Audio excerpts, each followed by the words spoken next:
High, কেমন আছেন সবাই? বলেন তো, আমরা ম্যাচিং ম্যাচিং ড্রেস পরে কোথায় যাচ্ছি? হাজব্যান্ড ওয়াইফ সকাল সকাল বেরিয়ে পড়েছি, আমরা ভোট দিতে যাচ্ছি। ঢাকার রাস্তাঘাট একদম ফাঁকা, সবাই দেশে চলে গেছে ভোট দিতে এবং বিনা কারণে কেউ ঘর থেকে বের হচ্ছে না, এই জন্য রাস্তা অনেকটাই ফাঁকা। আমরা প্রথমেই চলে যাচ্ছি মেট্রো স্টেশনে।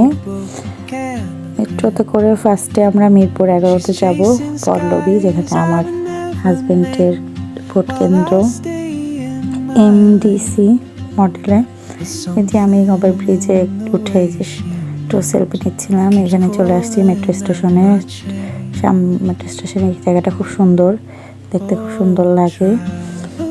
তারপরেই তো উঠে যাচ্ছি মেট্রোতে, স্কুটারে উঠে যাচ্ছি। দেখি স্টেশনে অনেক লোকজন বের হচ্ছে, মনে হচ্ছে সবাই ভোট দিয়ে আসছে, অনেক লোকজন।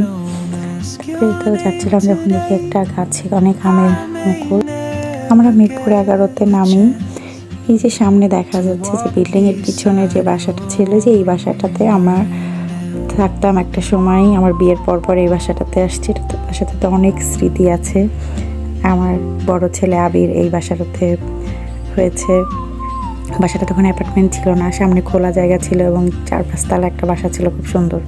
এরপর আমরা চলে আসলাম MDC মডেল স্কুলে। এখানে আমার হাজব্যান্ডের ভোট কেন্দ্র। স্কুলটা বেশ বড়ই, অনেক ভালো, পল্লবীর মধ্যে।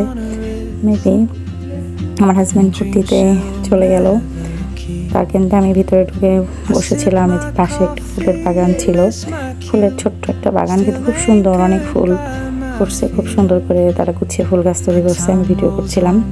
এবার চলে আসলাম এটাতে করে আমার ভোট কিনতে, ধানমন্ডি লেকচার গাছ কলা বাগান।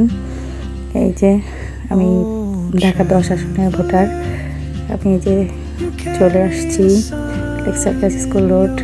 তারপরে এই যে ভোট দিয়ে চলে আসলাম আমাদের সেই পুরান বাসার এখানে, যেখানে অনেকগুলো অ্যাপার্টমেন্ট হয়ে গেছে। আর এই যে এই বাসাটাতে আমরা থাকতাম, ওই যে দোতার 3 তলাতে। এখানে খেজুর গাছ লাগিয়েছে, আমার ওরকম গাছ ছিল, অনেক মেমোরি আছে এখানে। প্রায় 8টা বছর আমরা এখানে থেকেছি, অনেক স্মৃতি। তারপর তো দেখি 3টা বেজে গেছে, কি করা যায়? বাসায় গিয়ে তো রান্না খেতে খেতে তখন আমরা অষ্টব্যঞ্জনে ঢুকলাম খেতে। দুপুরের খাবার খেয়ে নিলাম এখান থেকেই। এখানে তো ভোটের জন্য তো রেস্টুরেন্টে লোকজন কম ছিল, বাবুর্চি কম, বললো যে খিচুড়িটা নাকি আজকে হবে ভালো। তখন আমরা খিচুড়ি কালা ভুনা অর্ডার করলাম।